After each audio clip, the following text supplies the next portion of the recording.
Hello friends, एक बार फिर स्वागत करता हूं आपका ब्रह्मास्त्र एकेडमी की इस यूट्यूब चैनल पर, जहां पर हम आपको क्लास 10th का हिस्ट्री का एक चैप्टर समझा रहे थे। लास्ट वीडियो में आपने देखा है कि हमने किस तरीके से उन कॉन्सेप्ट को समझा भारतीय आज़ादी के, नेशनलिज्म के, राष्ट्रवाद के, जिनको अभी तक आप रट रहे थे। और रटने से नंबर नहीं आते, रटने से आप उनको रट तो लेंगे, लेकिन वहाँ पे जाके अगर आपके कॉन्सेप्ट क्लियर नहीं है तो आप एक अच्छा आंसर नहीं लिख पाएंगे। अच्छा आंसर लिखने के लिए जरूरी है कि फैक्ट और कॉन्सेप्ट दोनों एक एक करके हम खोल के आपके सामने रख दें, ताकि आपको समझने में आसानी हो।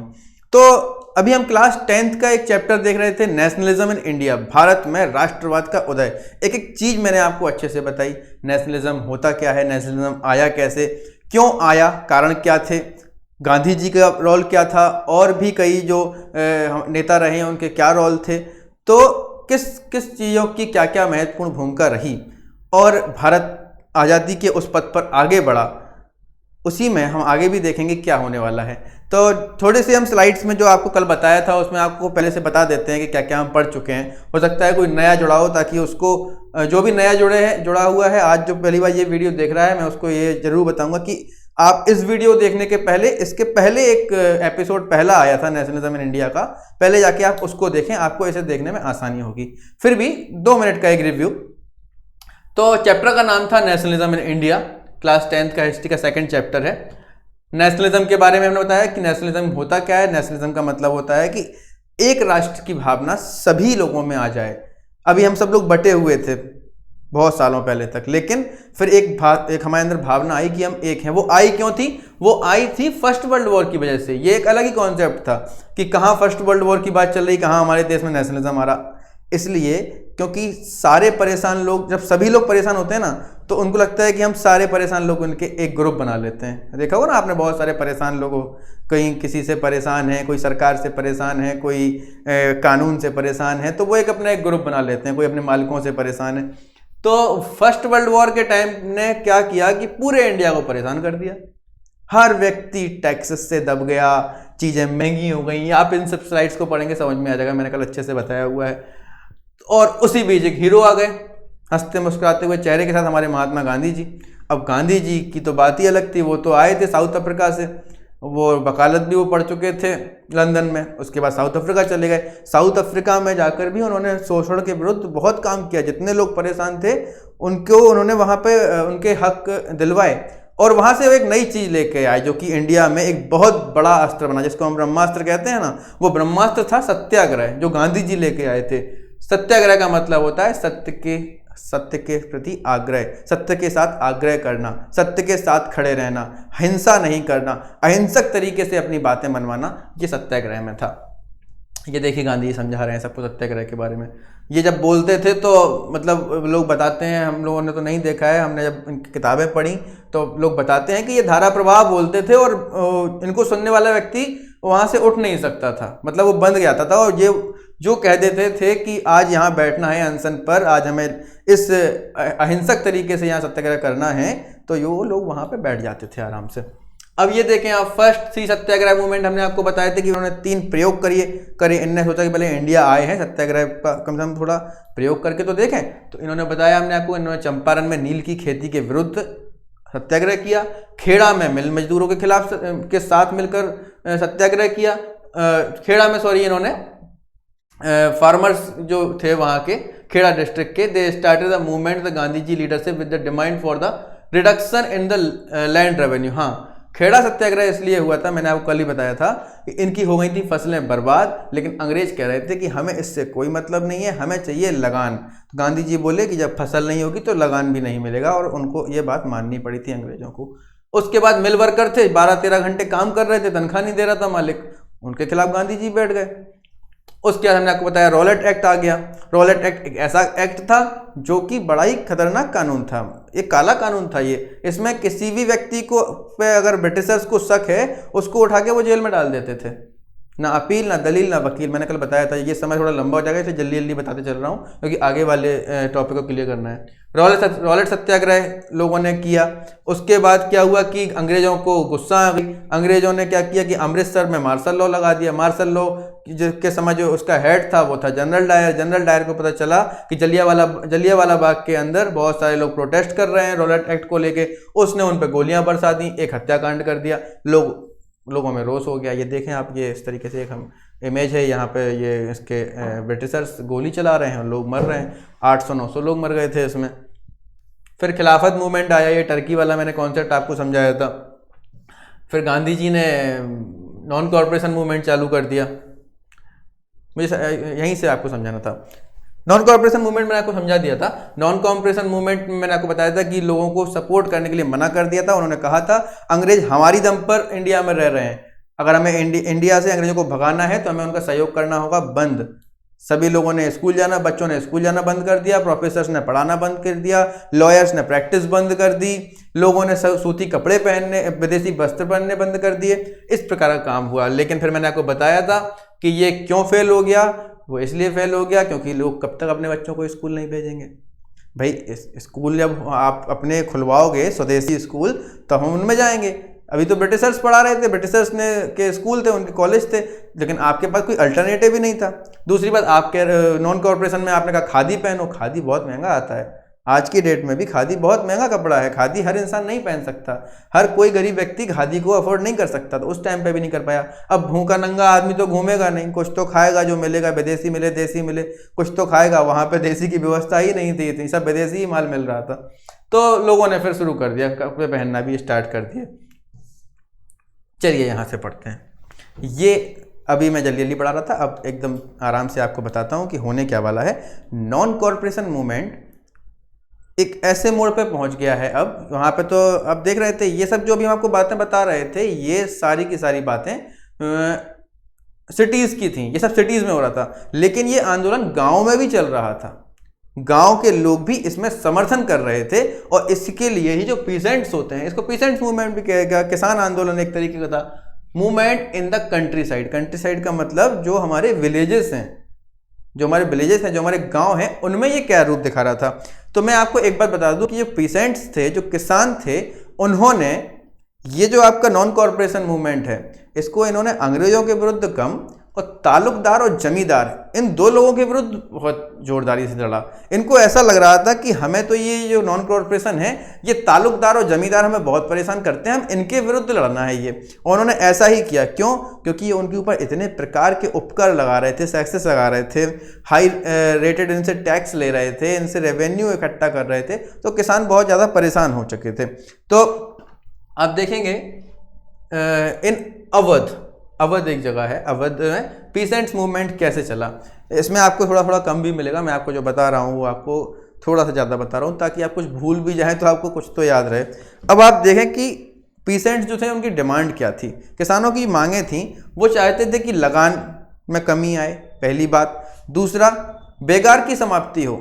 बेगार क्या होता है, आप इसमें देखेंगे कि बेगार एक सिस्टम था, बेगारी जिसको बोलते हैं। इसमें क्या था कि अंग्रेज जो थे या जमींदार जो थे उस समय, उनके यहाँ जो नौकरी करते थे, जो तालुकदार थे, वो किसानों से काम करवाते थे। काम करवाने तक तो ठीक है, काम तो भाई सब लोग चाहते हैं काम मिले, लेकिन वो उसका पैसा नहीं देते थे उनको। इसको कहते थे बेगारी सिस्टम। बेगार हो गए मतलब वो बेगार थे, उनके पास काम तो था लेकिन उसकी पगार उनको नहीं मिलती थी। वो इस बेगारी से मुक्ति चाहते थे। सोशल बॉयकॉट कर दिया उन्होंने जमींदार तालुकदारों का। उन्होंने सब लोगों ने इकट्ठा हुए और उन्होंने सोशल बॉयकॉट कर दिया। अवध में क्या हुआ, in Awadh a peasants movement was organised by Baba Ramchandra. अब अवध में एक बाबा थे, लीडर थे, वहां के किसान नेता थे, उनका नाम था बाबा रामचंद्र। इन्होंने क्या किया बाबा रामचंद्र ने, it was against landlord and Talukdar. मैंने आपको बताया, पहली लाइन बोली थी कि ये जो था वो लैंडलॉर्ड और तालुकदार के अगेंस्ट में था।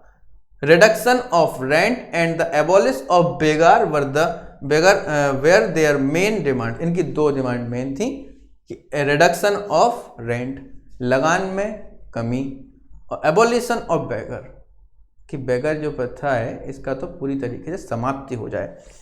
अवध के जो बाबा थे, बाबा राम, जो लीडर थे बाबा रामचंद्र थे, उनके नेतृत्व में ये लड़ा गया। और इन्होंने, जो मेन क्वेश्चन यहाँ से आपको निकल के आ रहा है, ये सब तो आपका इसका इतिहास था, लेकिन जो मेन चीज थी, दे फॉर्म्ड द औध किसान सभा।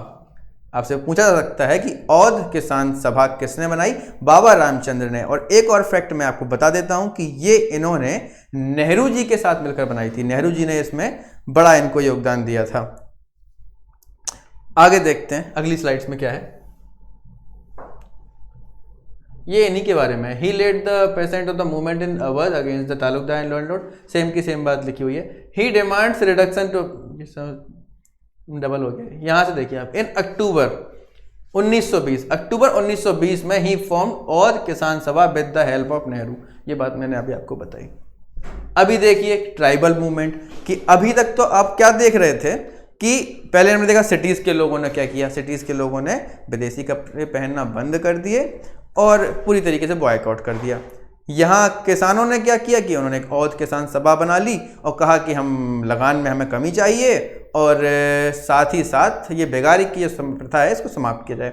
अब ट्राइबल जो जनजातियां हमारी थीं, जो देखते हैं ना, अब जो जंगलों में रहते थे, अभी भी रहते हैं, जो आज भी ट्राइबल्स हैं वो जंगलों में रहते हैं और काफ़ी हद तक सुधार करने का प्रयास सरकार इस समय कर रही है, लेकिन उस समय ऐसा नहीं था। उस समय वो बहुत ज़्यादा ही पिछड़े हुए थे। तो जो ट्राइबल्स थे उन्होंने कैसे देखा इसको, उन्होंने क्या किया, वो बहुत ज़्यादा प्रभावित हो चुके थे इनसे। क्या था, जो ट्राइबल्स थे ना, ट्राइबल्स पूरी तरीके से अपने जीवन की एक एक चीज़ के लिए, अधिकतर चीज़ों के लिए तो फॉरेस्ट पर डिपेंड करते हैं। किस पर डिपेंड करते हैं? फॉरेस्ट पर। और फॉरेस्ट में ही वो रहते हैं। फॉरेस्ट तो मतलब उनके लिए उनकी खुद की संपत्ति है, वो उनका जीवन ही उसमें निकलता है। लेकिन ब्रिटिशर्स ने कर दी गलती, ब्रिटिशर्स ने उनको छेड़ा, इस तरीके से छेड़ा उनको, उन्हें कोई मतलब नहीं था ज़्यादा। वो उनको वहाँ जो लड़ाई लड़ रहे थे, सिटी वाले लड़ रहे थे, वो तो अपना जीवन जी रहे थे ट्राइबल्स।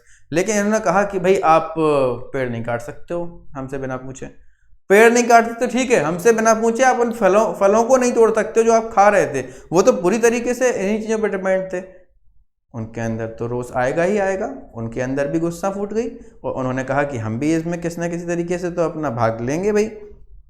तो इन्होंने क्या किया, उन्होंने लकड़ी काटने में मना कर दिया और उन्होंने फल तोड़ने में मना कर दिया।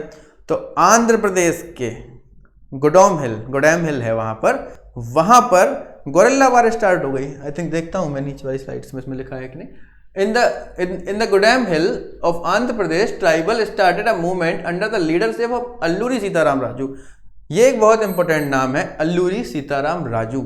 ये नाम आपकी किताब में भी दिया हुआ है और ये नाम इसलिए इंपॉर्टेंट है क्योंकि ये जो नेता थे यहाँ पर, इनके ही नेतृत्व में आंध्र प्रदेश के गोडाम हिल में ये आंदोलन लड़ा गया। ये ट्राइबल मूवमेंट इनके नेतृत्व में लड़ा गया। Tribal wanted to get back their tradition right over forest, और वो अपने सारे राइट्स वापस चाहते थे। जंगलों में रहने के, उनके जिस प्रकार का जीवन यापन जीने का वो प्रयास कर रहे थे, वो उनका जीवन वो वापस चाहते थे। अल्लूरी सीताराम जो थे वो गांधी जी से बहुत ज़्यादा प्रभावित थे। गांधी जी की वो हर बात मानते थे, लेकिन बस एक बात नहीं मानते थे। गांधी जी से वो कहते थे, गांधी जी सारे मूवमेंट आप जो चला रहे हैं हम आपका साथ देंगे और आप जो भी नॉन कॉर्पोरेशन चलाएंगे, आगे भी जो चला रहे हैं हम सब में आपका साथ देंगे, लेकिन हम आपसे बस एक चीज़ पे सहमत नहीं है। वो चीज़ थी हिंसा और अहिंसा की लड़ाई। गांधी जी कहते थे अहिंसा, अल्लूरी राम कहते थे हिंसा, कि लड़ाई तो होगी, लड़के भी अगर जीता जा सकता है तो हम लड़के जीतेंगे। राजू का मानना था, राजू जी का, जो अल्लूरी सीताराम राजू थे, उनका मानना था कि आज़ादी की लड़ाई जो है वो हिंसक प्रकार से लड़ के जल्दी जीती जा सकती है। और ब्रिटिश ऑफिसर्स क्या करते थे कि उनके लोगों को पकड़ पकड़ के मारते थे। तो याद रखना, गोरिल्ला वॉर शुरू कर दी। गोरिल्ला वॉर में ऐसा नहीं होता कि गोरिल्ला आ जाते हैं, गोरिल्ला बन के आ जाते हैं, ऐसा कुछ नहीं है। गोरिल्ला वॉर का मतलब है कि अफसर्स को ये लोग मारते थे ब्रिटिशर्स के और छुप जाते थे। गोरिल्ला वॉर्स का मतलब होता है छुप कर वार करना। लड़ाई दिखा, आपको दुश्मन दिखा, आपने लड़ाई लड़ी और आप छुप गए। हमारे जो शिवाजी थे वो भी गोरिल्ला वॉर ही करते थे, आगे चल के इतिहास में हम आपको बताएंगे। लेकिन देखते हैं क्या हुआ। The movement followed by the tribal of the peasants were against the Gandhian method, कि ये पूरा का पूरा जो मेथड था वो गांधीयन मेथड पे लड़ाई लड़ी जा रही थी। Of non violence they followed violent method of struggle. कौन? सीताराम, ये अल्लूरी सीताराम राजू गांधी जी के को बहुत मानते थे, लेकिन they followed violence method of struggle, संघर्ष की हिंसक लड़ाई पे ये विश्वास रखते थे। अल्लूरी सीताराम राजू के बारे में जान लेते हैं। He led a movement of the tribal people in the Gudem hill of Andhra Pradesh. जो मैंने बोला है वो इसमें आपको लिखा हुआ मिल जाएगा। Many people consider him as a incarnation of God. वहां के बहुत सारे लोग मानते थे कि ये भगवान के अवतार हैं। कौन? अल्लूरी सीताराम राजू। वहां पे मतलब इनको इतना ज्यादा लोग मानते थे, वो तो ये कहते थे कि ये ही भगवान है, भगवान ने अवतार लिया है अल्लूरी सीताराम राजू के रूप में। They believe that he had a many special powers. उनको लगता था कि इनके पास बहुत सारे सुपर नेचुरल पावर हैं, जैसे शक्तिमान के पास थे ना, ऐसे ही इनको लगता था अल्लूरी सीताराम राजू शक्तिमान है। He supported Gandhi ji as ask his followers to wear khadi and stop drinking. इन्होंने कहा कि गांधी जी की एक एक बात हमें माननी है, सबसे पहले तो खादी पहनना स्टार्ट कर दो और शराब पीना बंद कर दो। But he organise an arm struggle against the British. लेकिन इन्होंने एक अपनी आर्मी बनाई।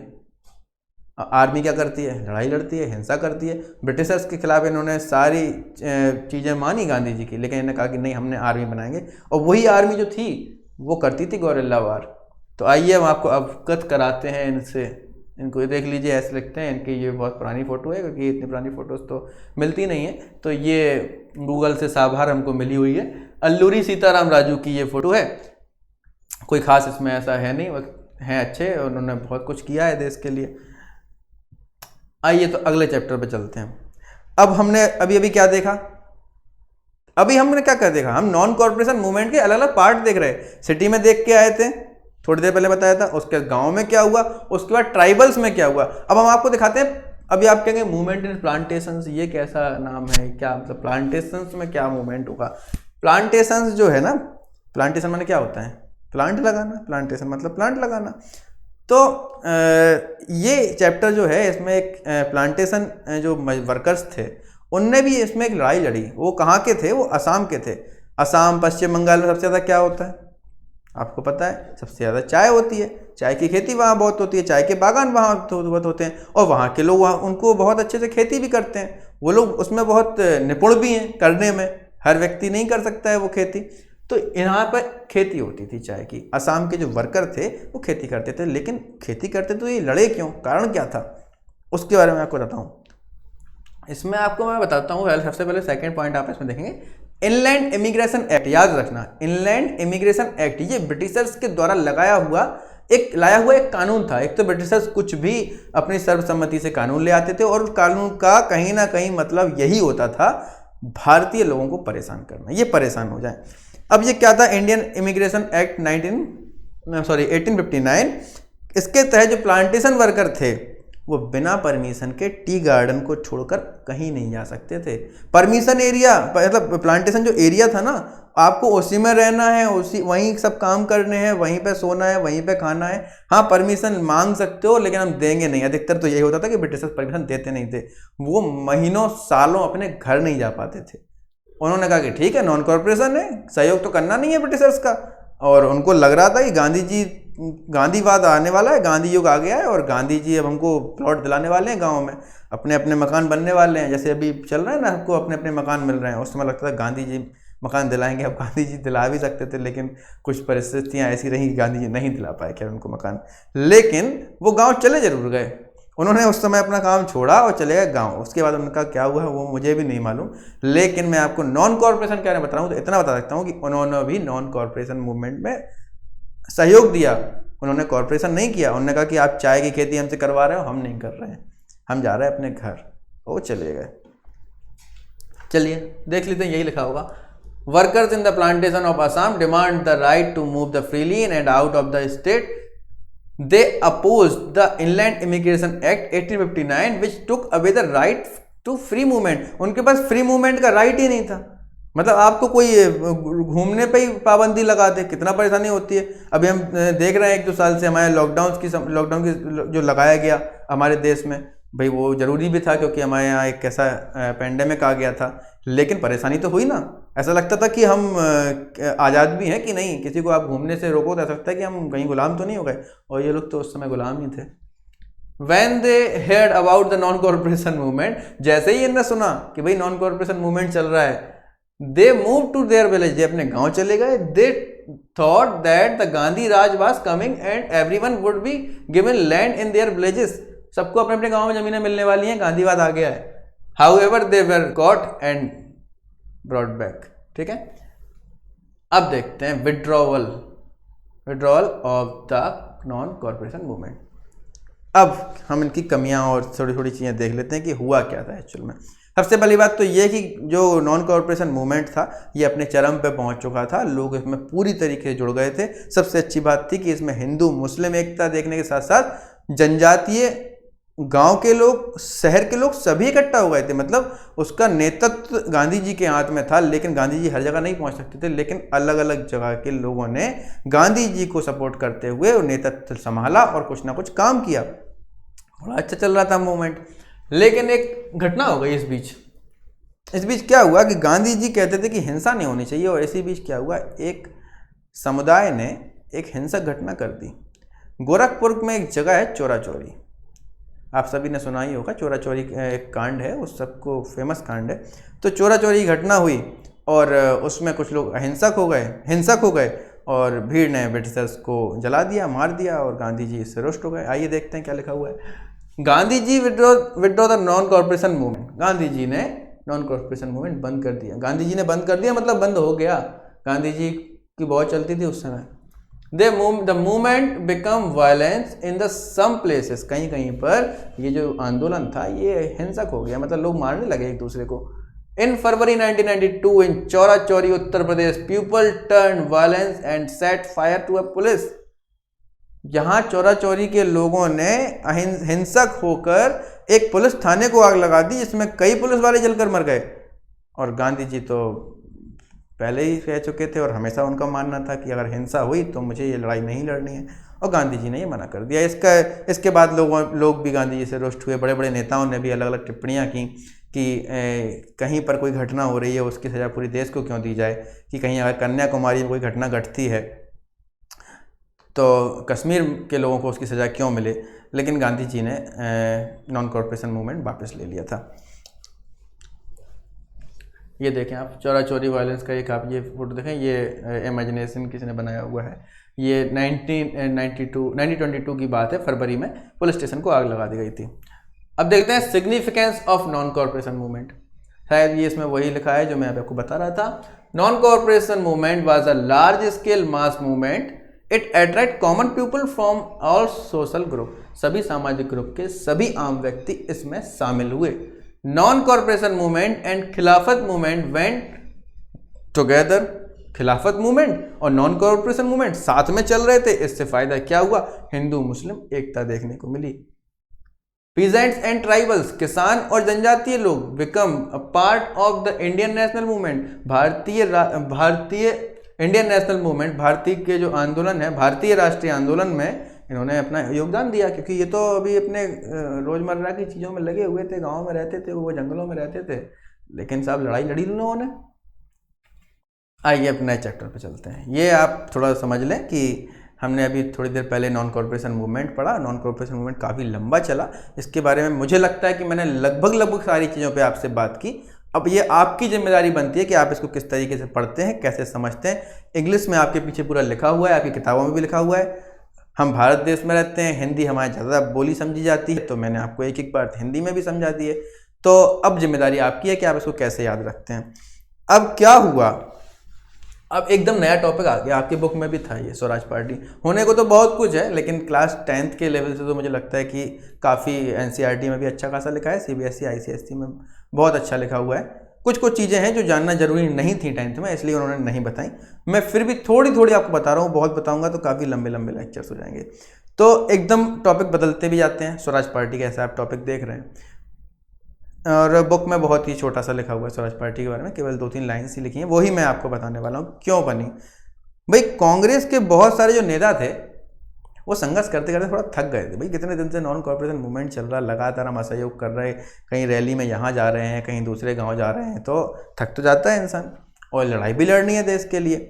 लेकिन उनको ये लगा, उन्होंने एक बात कही कांग्रेस से और सबसे, कि अपन लोग ये इतने बहिष्कार कर रहे हैं चुनाव का, मुझे लगता है और सब चीज़ों का बहिष्कार तो ठीक था, चुनाव का बहिष्कार हम लोग करके गलती करी।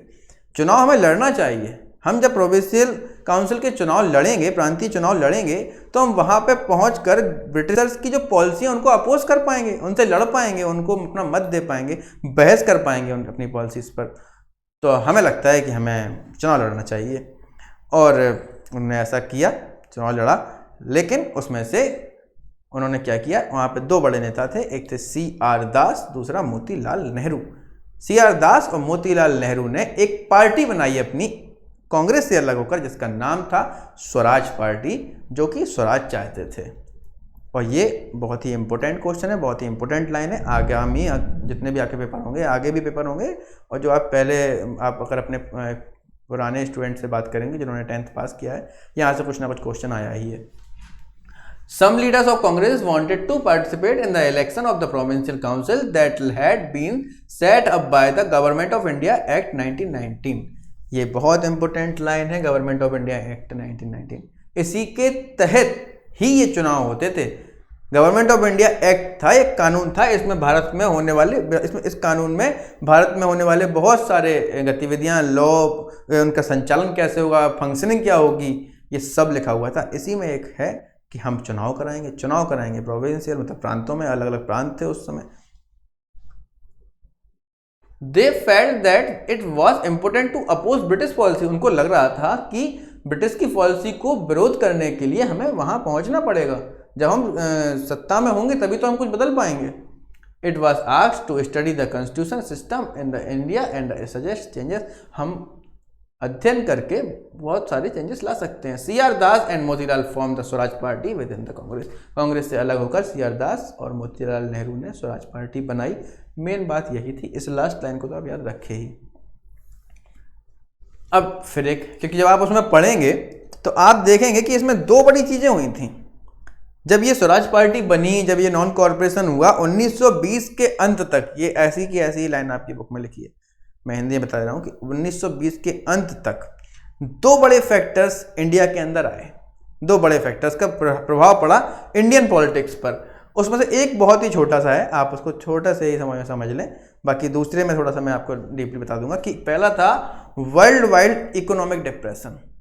पूरे विश्व में उस समय इकोनॉमिकली चेंज आ गए थे, मतलब अर्थव्यवस्था गिर पड़ी थी, पैसे नहीं बचे थे, हमारे पास नहीं, पूरे विश्व में ही ये परेशानी आ गई थी। और जब विश्व में परेशानी आई थी तो ब्रिटेन में भी आई है, अमेरिका में भी आएगी, जर्मनी में भी आएगी, फ्रांस में भी आएगी।